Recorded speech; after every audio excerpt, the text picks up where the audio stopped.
बिस्मिल्लाहिर्रहमानिर्रहीम। अस्सलाम वालेकुम defence lovers, welcome to defence analysis PK. हाजिर एक नई एपिसोड के साथ। आज मैं बात करूंगा जनरेशन ऑफ जेट के ऊपर, स्पेसिफिक 6th जनरेशन जेट के ऊपर बात करूंगा। किस किस्म की 6th जनरेशन जेट की कैपेबिलिटीज़ है, कब हमें सर्विस के अंदर दिखाई दे सकता है, इसके अलावा को कौन सी कैपेबिलिटीज़ हैं जो इसको यूनिक बनाती हैं और कौन सी एयर फोर्सेज इसके ऊपर इस वक्त काम कर रही हैं। इन सब बातों को वीडियो में आगे चलकर डिस्कस करूंगा, लेकिन वीडियो स्टार्ट करने से पहले अपने तमाम व्यूअर्स से एक रिक्वेस्ट, वीडियो पसंद आने की सूरत में वीडियो को शेयर और चैनल को सब्सक्राइब करना मत भूलिएगा। तो चलिए वीडियो स्टार्ट करते हैं। आए 21 मिनट रह के दिखाएं पाकिस्तान की एयर स्पेस। कब आओ ना, लड़ना है चलो लड़ते हैं। पाकिस्तान रिटेलिएट करने का सोचेगा नहीं, पाकिस्तान रिटेलिएट करेगा। Why are we not winning in Afghanistan? One word: Pakistan.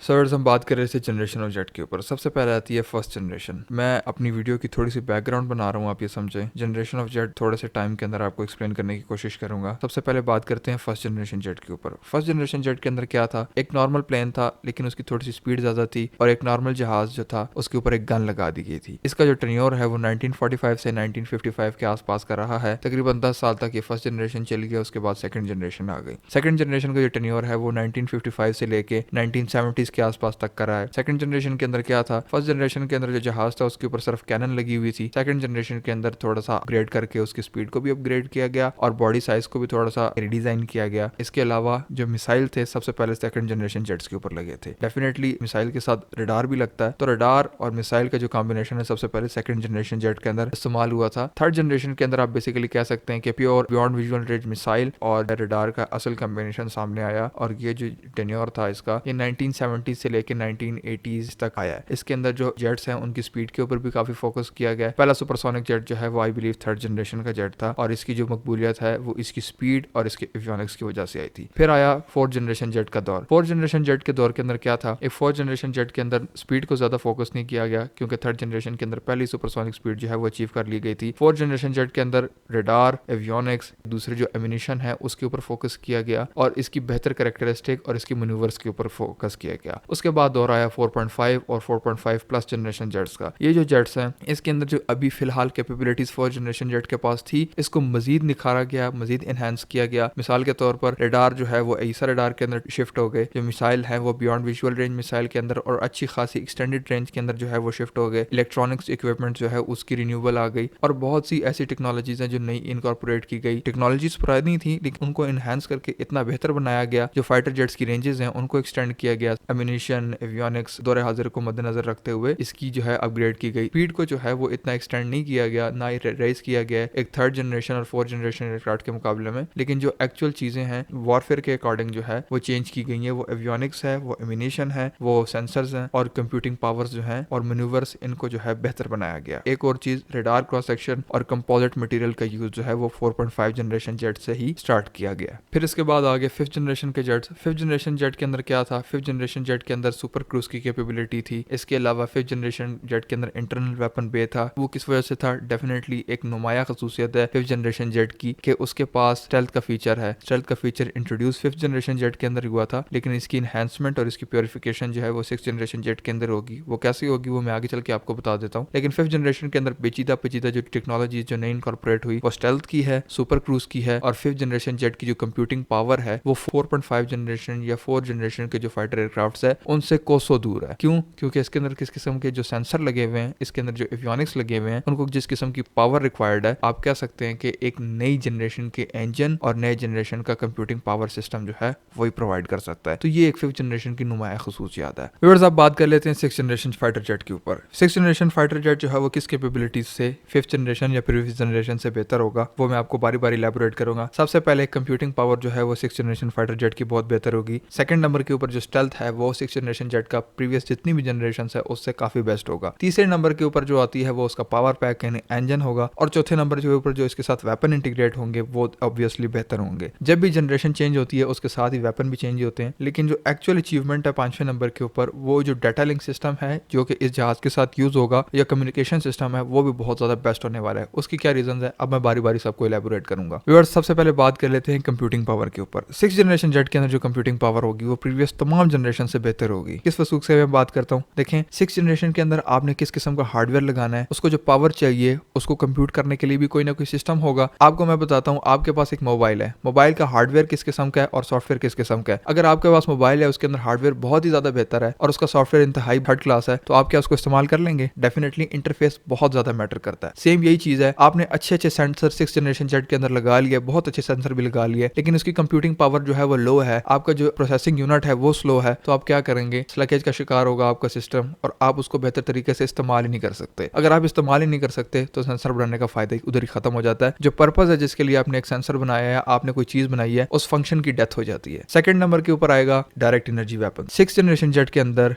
Direct energy weapon use होंगे, जैसे कि लेजर वेपन का यूज होगा और ये इसकी एक नुमाया खसूसियात है। और इसी के अंदर थर्ड पॉइंट भी इससे मर्ज हो जाता है, क्या? वो पावर पैक है। 5th जनरेशन जेट के अंदर जो पावर पैक्स है वो प्रीवियस जनरेशन जेट से बेहतर थे, एक अच्छे पावर पैक्स लगाए थे, इंजन लगाए गए थे। लेकिन अभी रिसेंटली अमेरिका ने अपनी प्राइवेट फर्म्स को जो है वो कुछ पैसे एलोकेट किए, एक अच्छा थ्रस्ट जनरेटिंग इंजन हो और उसकी रिलायबिलिटी भी ज्यादा हो और सुपर क्रूज की कैपेबिलिटी उसके अंदर ट्रूली सुपर क्रूज करने की कैपेबिलिटी मौजूद हो। इस तरह के F-22 रैप्टर के अंदर ट्रूली कैपेबिलिटी मौजूद है सुपर क्रूज की। इसी तरह 6th जनरेशन जेट के लिए भी अमेरिका ने अपनी प्राइवेट फर्म्स को और गवर्नमेंट फर्म्स को पैसे दिए कि हमें एक रिलायबल, एक बेहतर, अच्छा सुपर क्रूज करने वाला इंजन जो है वो प्रोवाइड करे। क्योंकि अगर आपने डायरेक्ट लेजर वेपन जो है वो यूज करने हैं, आपने डायरेक्ट एनर्जी वेपन यूज करने हैं, तो उसके लिए आपको काफी ज्यादा पावर चाहिए और वो पावर कहां से आएगी? ऑब्वियस इंजन से आएगी। इंजन का बेस्ट होना बहुत ज्यादा जरूरी है एक 6th जनरेशन एयरक्राफ्ट के अंदर। चौथे नंबर के ऊपर जो चीज होगी जो बहुत ज्यादा बेहतर होगी वो स्टेल्थ होगी। मैं आपको पहले बता चुका हूँ 5th जनरेशन जेट के अंदर जो है वो एक अचीवमेंट थी स्टेल्थ की। स्टेल्थ की असल प्योरिफिकेशन और असल जो उसकी इंपॉर्टेंस है या आप कह सकते हैं कि एनहांसमेंट है वो 6th जनरेशन जेट के अंदर आएगी। किस तरीके से आएगी? अगर आप 6th जनरेशन जेट के डिजाइन को देखें, उसके अंदर से वर्टिकल टेल जो है वो बिल्कुल ही गायब कर दी गई है। अब ऑब्वियसली किसी भी जहाज का अगर आप कम हिस्सा जो है वो कवर करेंगे, मतलब रडार की वेव से जितना आप उसको कम कांटेक्ट के अंदर लाएंगे, तो उतना ही आपके जहाज के अंदर जो स्टेल्थ है वो ज्यादा होगा, आपका जो रडार का क्रॉस सेक्शन है वो कम होगा। ये डायरेक्टली प्रोपोर्शनल है एक दूसरे के। जितना आपके क्राफ्ट का पार्ट जो है वो रडार की वेव से बचेगा, उतना आपका रडार क्रॉस सेक्शन कम होगा। और यही चीज जो है वो 6th जनरेशन जेट के अंदर आप देखने को मिलेगी। एक तो हर तरफ से, हर एंगल से इसके स्टेल्थ को प्रीमियम बनाने की कोशिश की गई है। दूसरा, वर्टिकल टेल गायब हो जाने से ऑटोमेटिकली जो है आप कह सकते हैं कि 6th जनरेशन जेट का स्टेल्थ बहुत ज्यादा एनहांस होगा। अब इसका ये मतलब नहीं है कि मैन्यूवरेबिलिटी है या स्टेबिलिटी है वो खराब होगी। डेफिनेटली जो इंजीनियर 6th जनरेशन जेट को डिजाइन कर रहे हैं उन्होंने ये जहन में रखा होगा और उसके एक्सचेंज में, उसके मुतबादिल में कोई ना कोई इसका सोल्यूशन जरूर उन्होंने निकाला होगा। ये तो with the passage of time जब डिजाइन अप्रूवल होगी और ये सर्विस के अंदर आएगा तभी इसका पता लगेगा किस किस्म की मैन्यूवर 6th जनरेशन जेट कर सकता है और किस तरीके से इसको मैनेज किया गया है। अगर वर्टिकल टेल हटाई गई है तो उसके मुकाबले में क्या चीज लगाई गई है। इसके बाद व्यूअर्स आखिरी और पांचवी चीज जिसके ऊपर मैं डिस्कशन कर रहा था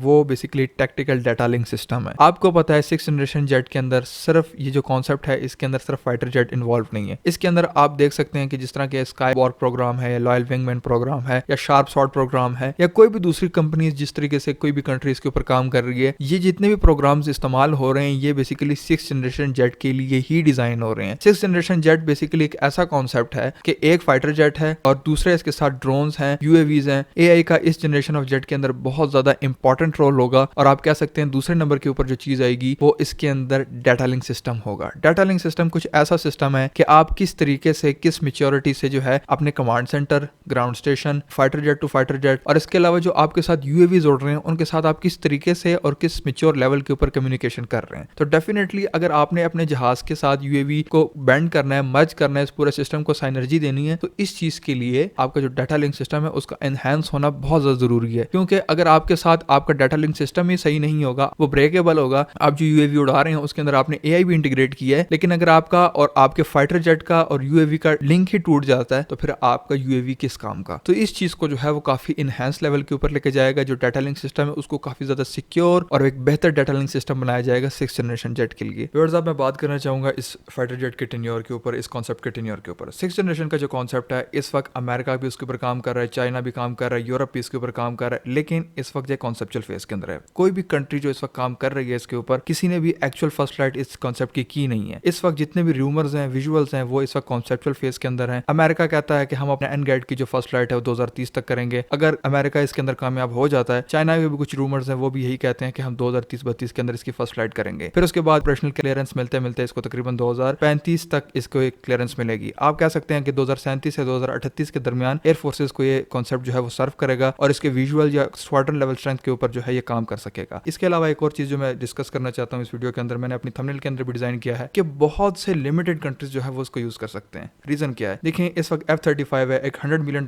का फाइटर जेट है, उसको बहुत सी कंट्रीज जो है वो दुनिया की अफोर्ड नहीं कर सकती। रीजन क्या है? कि एक्सपेंसिव है। ये जो कॉन्सेप्ट है ये अपने साथ यूएवीज भी लेके आ रहा है, ये दूसरे किस्म के वेपन्स भी लेके आ रहा है, तो इसकी जो रिसर्च एंड डेवलपमेंट है वो ही बहुत एक्सपेंसिव है। निकल के जो इसका आउटपुट आएगा तो आप सोच सकते हैं कि वो कितना एक्सपेंसिव होगा। और डेफिनेटली दुनिया की हर कंट्री अमेरिका की तरह अमीर नहीं है तो वो इसको अफोर्ड नहीं कर सकती। और रिजल्ट क्या होगा? $200 मिलियन प्लस का जो है ये आपको एक फाइटर जेट पड़ेगा, और कोई भी कंट्री जो है वो इसको इतने अच्छे तरीके से अफोर्ड नहीं करेगी, और इसको अफोर्ड नहीं कर सकेगी तो यूज नहीं कर सकेगी। अभी से जो विजुअल्स हैं वो जाहिर इसी बात को करते हैं कि बहुत ही लिमिटेड कंट्रीज इस प्रोजेक्ट को इससे फायदा उठा पाएंगी और इसको यूज करेंगे। तो व्यूअर्स, ये थी आज की वीडियो, आज की इन्फॉर्मेशन। होपफुली आपको पसंद आई होगी। वीडियो पसंद आने की सूरत में वीडियो को शेयर, चैनल को सब्सक्राइब और कमेंट सेक्शन में अपनी राय का इजहार करना मत भूलिएगा। वीडियो आखिर तक देखने का बहुत बहुत शुक्रिया। मैं आपसे मिलता हूँ नेक्स्ट वीडियो में, तब तक के लिए अल्लाह हाफिज। पाकिस्तान जिंदाबाद।